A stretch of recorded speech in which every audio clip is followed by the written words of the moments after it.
வணக்கம்.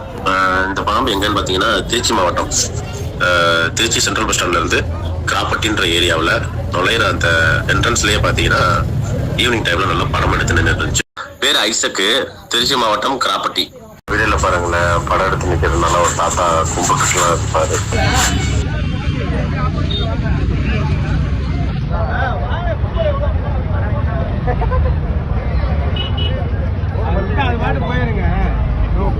நானே இறங்குது, நான் வழி உண்ணானே இறங்குது, வழி உண்ண போட்டோம்.